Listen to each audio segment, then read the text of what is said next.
It's the biggest murder mystery in the country right now. 4 college students murdered in their sleep in their home next to the campus of the University of Idaho. Maddie, Kaylee, Xana, and Ethan, all stabbed multiple times by an unnamed, unknown killer.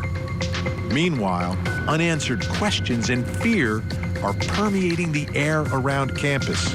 Tonight, the latest on reports of a screaming woman being chased by a man last night in town. Talk about a skinned dog a few miles away. And a report from September concerning a young man flashing a knife. What is happening in Moscow? Is it safe? Then we take a closer look at the inside and the areas surrounding the home where the murders took place. We are live in Idaho from the crime scene with all the latest information. I'm Vinny Politan. Thanks for joining us here tonight on Closing Arguments. And the mystery continues in Idaho. This case still not solved. Not solved. And that's important. And it's important for many different reasons. And we begin with the victims in this case and their families. For them, this loss immeasurable, a huge void that these families are experiencing. And I've spoken to so many families of victims, and to understand where they are at this point where you've lost a loved one, there's this huge void inside. You know they're not coming back. Your daughters, your son, your sister, your brother, not coming back. So for these victims, their attention as they try to work through the incredible despair is they want answers and they want justice. Knowing that it's not going to bring them closure, knowing that it's not going to fill that void, but it'll at least give them something. That's what they latch on to. So for them, these times are very difficult when we're talking about a case still not solved. For folks on the campus and the students, many of whom have left for the holiday weekend, but some of whom may be coming back, there is absolute fear. Absolute fear that there's a killer on the loose, because they don't know who did it, why they did it, where they are, who they are, will they strike again, is anyone safe? And that's real. That's absolutely real. And you know, because of the response from law enforcement flooding the streets with security, but can that last forever? You know, until the case is solved, no one's going to feel comfortable. Everyone's going to be a little bit looking over their shoulders. There's going to be moments where you don't want to walk across campus by yourself. All things that maybe some took for granted before this. It's a completely different place now because it's still not solved. And then you've got these other strange incidents that are happening in Moscow. Strange things that, you know, if there wasn't this horrific quadruple murder, you might not pay a lot of attention to, but now you kind of zero in on it and everything becomes a little bit bigger and a little bit scarier. Let me begin with the Blaine Street incident that happened last night. Okay, there's a release from the Moscow police. I'm going to read part of it for you. Just before 5:15 p.m. last night, that's in the middle of our show, 911 received a call reporting suspicious activity in the 600 block of Blaine Street. A female caller informed the dispatcher that she saw a male in the front passenger seat of her vehicle when she opened the car door. The female who was with her slammed the car door and ran screaming from the car and called 911. Multiple neighbors heard the girl screaming and came to assist. They checked the area. They didn't find anyone. The neighbors told responding officers that they had not seen anyone in or exit the vehicle. A passerby informed the sisters of seeing a male chasing them and left before speaking with the officers. They were unable to confirm these details, and the officer was unaware of this information during the time of the call. Police checked the area. Officers contacted a male matching the description, but learned he and a friend had just returned from a restaurant. And the male approached the sisters to help. The male withdrew and waited to talk with the officers, when accused of being involved in all of this. Let me go right out to Court TV legal correspondent Chanley Painter, joining us live tonight from Moscow, Idaho, in front of the Mad Greek restaurant where two of the victims, Xana and Madison, worked. Chanley, great to see you tonight. This incident last night is taking place while we're on the air talking about what happened inside that house. What more do we know? Yeah, that's right. It really does speak to this community on edge. And Vinny, as soon as we noticed that alert go out after your show, the Moscow Police Department immediately reposted this alert saying it didn't happen. It was unfounded report. But today they released what you just read, new information, more details to explain their really quick post last night. And here's what more we've learned from the Moscow Police Department about that Blaine Street incident. It says, based on their knowledge at the time, officers closed the incident as unfounded. This term is used to close an incident that cannot be initially substantiated. However, if additional information is obtained, the incident can be reopened. It goes on to say online reports created immediate speculation that implied there was a link to this incident with the ongoing homicide investigation. We urge residents to remain alert and vigilant. Additionally, we remind the public and media that investigative releases of information will be through official channels. It has been a constant fight for these authorities to redirect to official releases as rumors, speculation, and misinformation seem to abound in the community. But it does say they have actually given more details that this possibly could have happened. But I want to take a look at the locations here. You know, I'm here in downtown Moscow, about 5 or 6 minutes from the crime scene, a 5 or 6 minute drive from the crime scene, as you mentioned, Vinny. But let's look at a map where that crime scene is located and where this Blaine Street incident is alleged to have happened, the 600 block of Blaine Street. It's about 1.8 miles distance between the two, not far at all. I mean, everything here in Moscow, such a small town, is not a far drive at all. And of course, there is no traffic in this town of around 27,000 people, especially with those nearly 11,000 students home for fall break, not here on campus, Vinny. Now, the father of those two girls involved in this incident released a statement today, and this was added to the officer's press release. The father says, in this Thanksgiving season, the family thanks God for protecting the girls, the neighbors for how quickly they came out to assist the girls in their distress, and the Moscow Police Department for a quick and professional response last night. We appreciate their desire to help provide clarification, but still not a lot of clarification ultimately, Vinny, because they still say it's a closed incident. It was unfounded. It could be reopened. And they still don't clearly say it's not connected in any way to the homicides. But to me, it's part of everything that's happening. Everyone is absolutely on edge because this case is unsolved. A lot of talk about the skinned dog incident. What have we found out about that, and what are investigators saying about that one? Yeah, that story, I mean, just the headline, skinned dog not far from this quadruple stabbing death. Vinny made headlines, of course, and almost went viral.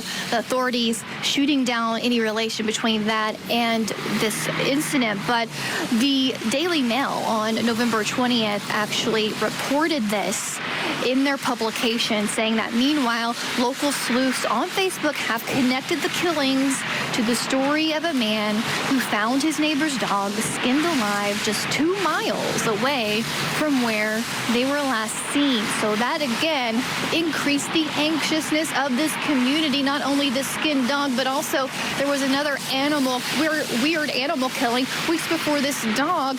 Well, the authorities here, the Moscow PD PIO, answered that question and put it to rest. Let's watch. Apparently there's a report of a skinned animal, skinned dog, and so our detectives are aware of that, and that has been reviewed, and in no way, shape, or form do they believe at this time that that has any connection to this case at all. So authorities don't believe that that incident has anything to do with this homicide. People still believe it may, though, here, as you know, in communities, with something so odd, bizarre, weird, and just evil happening so close to where these murders took place.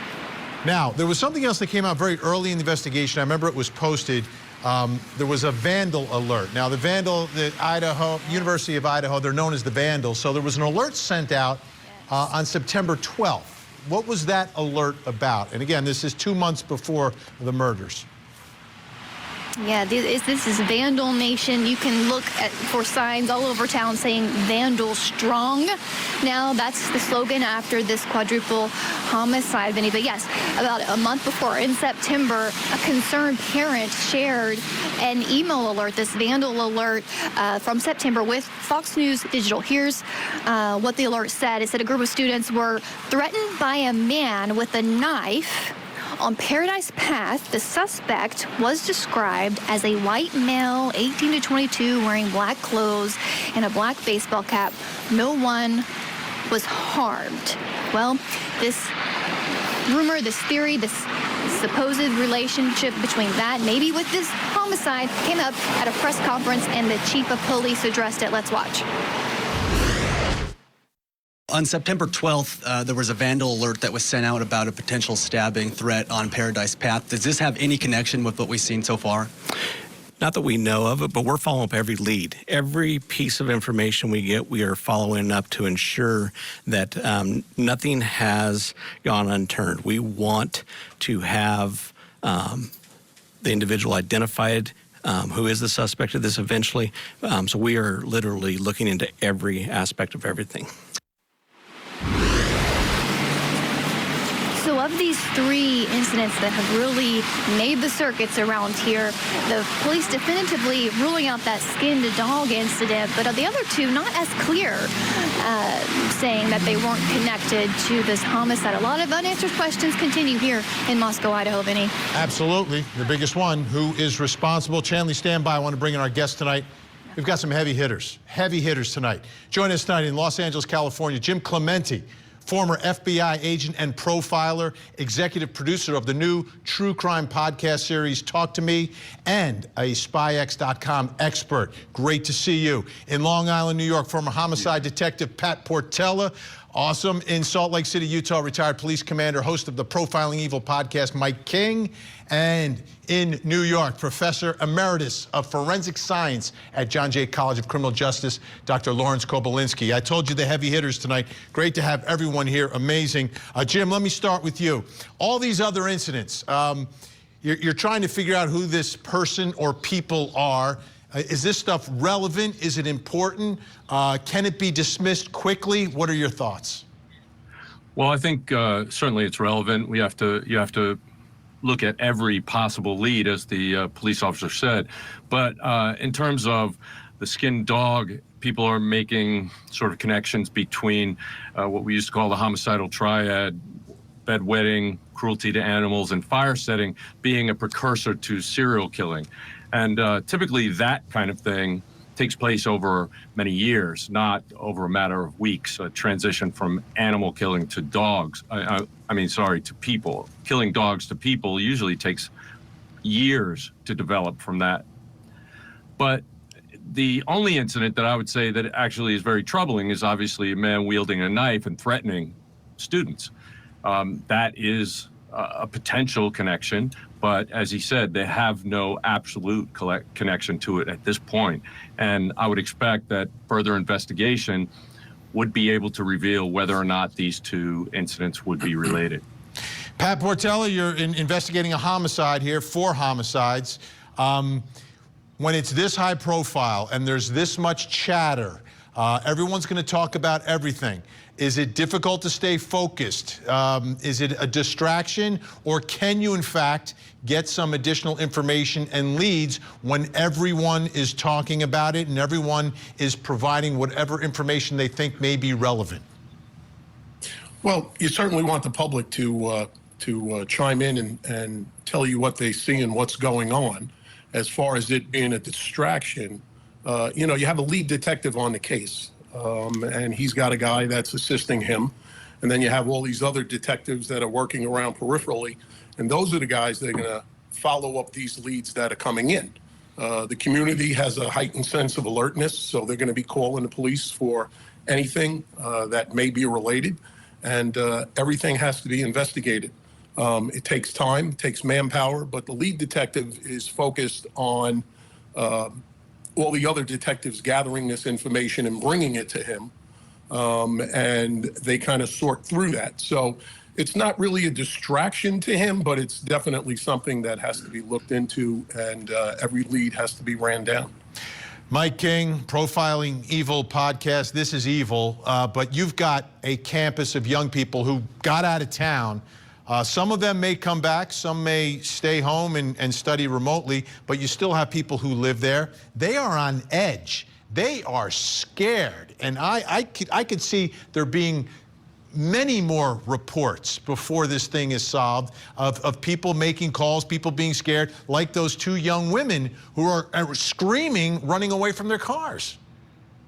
Exactly, and this is really a challenge for law enforcement to try to keep the community calm and trusting that they are doing everything that they can possibly do, and without getting people ramped up, get people to really think about what they're doing that increases their risk, what they can do to minimize their risk. But I'll tell you, when something like this happens, it brings the ghost stories out of the woodwork, and people start seeing things that may be there and may not be there.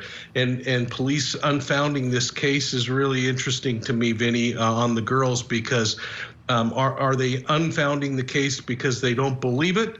Or are they unfounding it because, again, they're trying to keep the community calm? And I go back to what Jim was saying at the very beginning. When you look at these kinds of cases, it really is boiling down to what is the fantasy of this predator, or there may be predators, but what is the fantasy that's driving it? And is it possible that this was the guy on the mountain pass with the knife working out things, and when his fantasy falls apart, he has to kind of refix it all in his brain and try something else?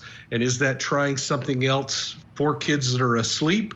Because I just don't believe he would have had the courage to go in and try to control them. There's nothing suggesting bondage or anything else. Dr. Kobylinski, the scene here, we've gotten some descriptions, not a ton. The one thing that they've said, all four were asleep in bed when they were stabbed multiple times. There were some defensive wounds on one or two of the victims here. What are your thoughts about the evidence that has been gathered at the scene? Do you think that leads to an arrest, or that only helps prosecute someone after they capture them some other way? No, I think the evidence at the scene is crucial. The tips from the public are great, but this case is going to turn on the physical evidence. The autopsy report is very crucial. There's a lot of information the police are withholding, but we already understand that each victim was stabbed multiple times, which tells me about the passion and rage on the part of the killer. But there's a lot of evidence here at the scene. It's a very complex scene. There are going to be people that do blood spatter pattern analysis, DNA analysis, fingerprint analysis, trace evidence analysis. And it's that kind of information that could lead to the identification of a suspect. Remember that fingerprints and DNA are actually ways to come up with the name or the identity of the individual who committed these crimes. And I think putting it all together, looking at the physical evidence is the way to go. Eventually, it'll lead to a particular person, and they will have a suspect and a murder weapon. Hopefully sooner rather than later with this town on edge. All right, our guests are staying with us. Today in Mount Vernon, Washington, the Chapin family attended a memorial service for their son, Ethan, who was one of the four victims in this tragedy. Ethan's mother, Stacy, spoke to reporters thanking friends, media, the Moscow Police Department, and members of the public for their support. KING 5 in Washington captured some of what she said. The Moscow Police Department, who now carry the burden every day, not only for us, but for all of the impacted families, and the many strangers across the country, your outreach and kind words are profoundly touching. Please know we now consider all of you friends. So incredibly tough for all those families. When we come back, This has been described as a targeted attack, and new information tonight reports that one of the victims may have had a stalker. What that all means when we come back. Plus, coming up next hour. In Savannah, Georgia, 20-month-old Quentin Simon was reported missing on October 5th. Now, investigators believe they have found his remains in a local landfill, and his mother, Leilani, arrested and facing malice murder charges. Our search teams at the waste management landfill found what they believed were human remains, and we have every reason to believe that this will confirm the remains are Quentin's.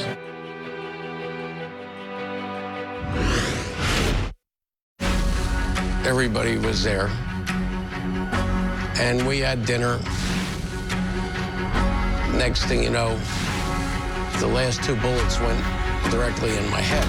These are the stories. It was a crime of passion. Of the victims killed. How could this have happened? By someone they knew. I really screwed up. Someone they knew with Tamron Hall. Thanksgiving Marathon begins Thanksgiving Day, 11:10 Central, only on Court TV.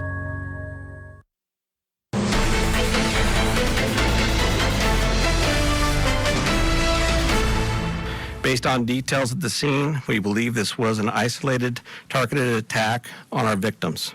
There was no burglary, there was no robbery, there was no hostage taking, there was no nothing, just a crime and gone.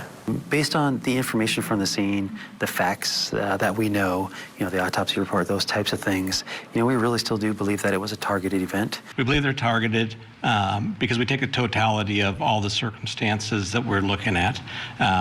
Do we know any one person that it was targeted? We're not able to say at this point in time due to our investigation. They've repeated targeted time and time again, but we've got some new information tonight. Let's go right out to Court TV legal correspondent Chanley Painter in Moscow, Idaho. Targeted, we don't know who is targeted, but there were some reports tonight that have been coming out about a potential stalker in all of this. Chanley, what can you tell us, and what is law enforcement saying tonight? Yeah, Vinny, I was just able to confirm with the public information officer of the Idaho State Police, now serving as that communications officer for the Moscow Police Department, Aaron Snell, that authorities are aware that Kaylee Gonsalves, one of the 4 victims, may have had a stalker, and they are investigating that possibility. He would not confirm yes or no she had a stalker, but he would confirm that they are aware that that is a possibility, and they are investigating it. At any moment, Vinny, we are expecting the Moscow Police Department to release one of their per usual updates online, and as soon as we get that alert with hopefully some more details than that, I can bring those to you here live. Absolutely. So stand by, Chanley. I want to bring back in our guests. Jim Clemente, former FBI agent, profiler, executive producer of this new true crime podcast series, Talk to Me. What about a stalker? And we're talking about, they keep saying targeted. And I need a little explanation as to what a targeted attack is and how that could potentially relate to a stalker when we're talking about 4 victims. Well, Vinny, the thing is that this crime was extremely high risk for the offender. To enter a dwelling with 6 adults who are living there is a very risky thing, unless you know someone, 1 or more of the people inside, or 2, you've been engaging in pre-attack surveillance or stalking of 1 or more of the people inside. What that does is it reduces the risk because then you know something about them. This does not look like a random event where somebody just happened into this place and started killing people. There were 4 people killed, and then they stopped. There were 2 more people who were asleep at the same time and could have been victims, but they weren't. And I think that's what leads police to believe that this was a targeted attack rather than just a spree killing by some, psychotic killer. Pat Portella, targeted, but there's 4 people that are gone. How do we reconcile that part of it? The fact that you have multiple victims. Is it possible to target 4 people? I mean, that night you had Maddie and Kaylee were together, and Ethan and Xana were together. All four of them weren't together that night. So what are your thoughts about all that? Well, you know, it's certainly something that the investigator is going to have to delve into. You have 4 victims. You have 4 separate lifestyles. You're going to have to look into each one of those. Investigators are going to have to break down the type of lives that they left, who they had interactions with. Again, as it was just said, that's a high risk going into a house with that many people. It's not a random incident. Obviously, it's a targeted thing, but who is the targeted person? Which one of those victims? Is it one person? Is it 2? Are the others just collateral damage, you know, from being in the house? So every one of those lives and the lifestyle that they live, they have to be looked into by the investigators, and they have to take a hard look at it. And certainly, you know, if they're saying that there was a stalker there, that's going to, you know, raise your hairs up. And the investigators are going to get right on that. And they're going to have to look into that and see if there's any truth behind that. All right, we got a lot more to get to. When we come back, we're going to take you back to the scene. Chanley Painter there today showing you everything that surrounds this house. How does a killer get in? How does a killer get out? Our experts stay with us. Don't go anywhere. 7800 now.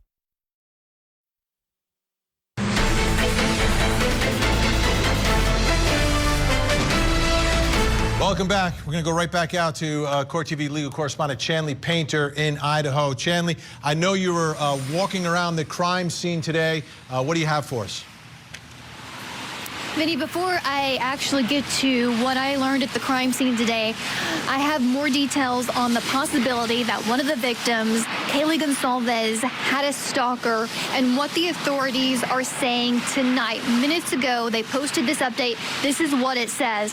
Investigators have looked extensively into information they received about Kaylee Gonsalves having a stalker. They have pursued hundreds of pieces of information related to this topic and have not been able to verify or identify a stalker. It goes on to say, if you have more information that can help detectives, please contact that tip line 208-883-7180 or the email for the Moscow Police Department. So as of right now, they have not been able to verify that she had a stalker, but the investigation is ongoing and continues, Vinny. And I have to say again, I've been at that crime scene, that home where Kaylee Gonsalves and the 4 other victims and the 2 surviving roommates, they lived and they were the night of the murders.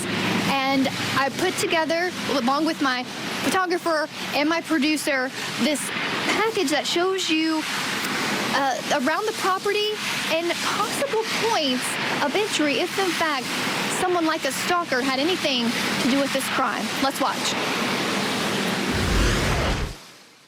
I'm here at the home where 4 University of Idaho students were found brutally murdered just steps from campus.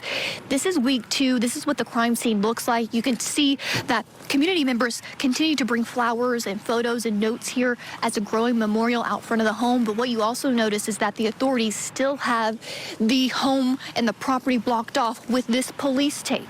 Let's give you a closer look. This is the front right side of the home. As you can see, the yellow crime scene tape extends up, connecting to the neighbor's home next door, and then continues up the hill around a rock past the squad car with an officer on duty keeping this property protected, making sure no one passes the crime scene tape, and then extends up the hill past the home, up past to all the way towards the backyard where the neighbor on the back side of the home's fence is located.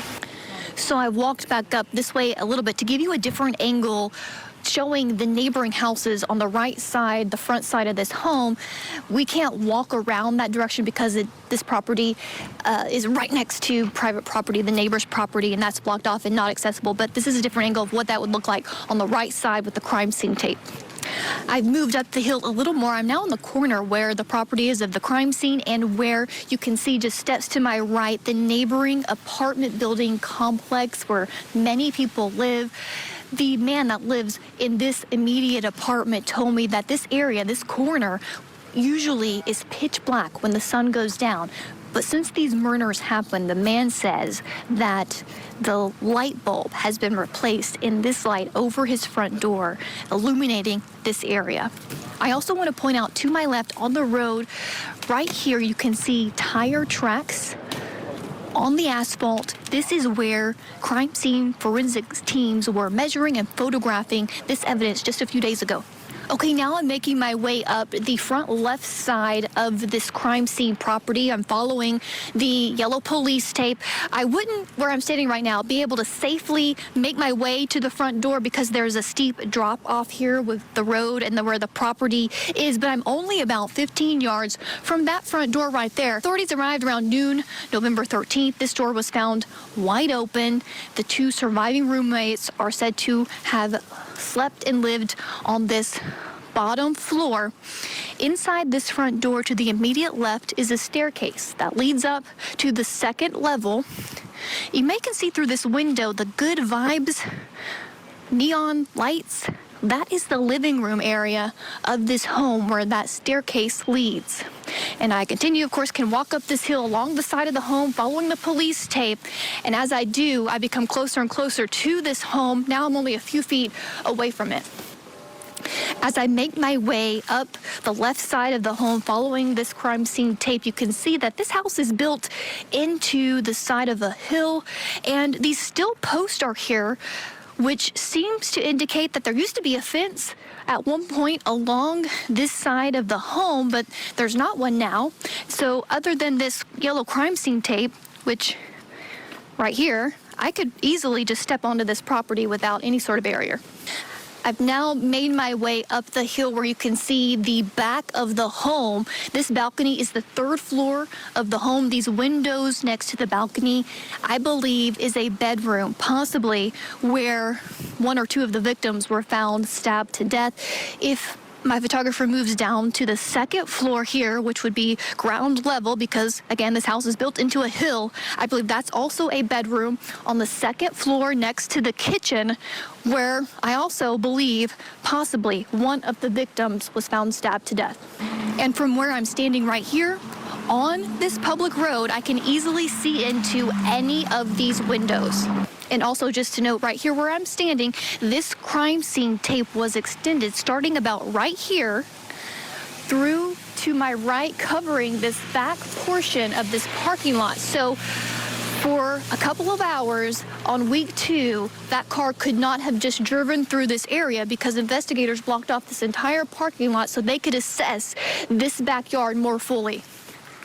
As we make our way around to the back of the home, we are on the parking lot of the neighboring apartment building, and this is easily accessible to anyone who wants to walk on this parking lot. And as you can see, there's no obstructions other than the trees and the leaves.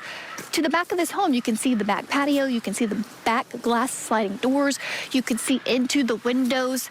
Authorities spent a lot of time in this back area of the home investigating how possible suspects could have entered from this direction.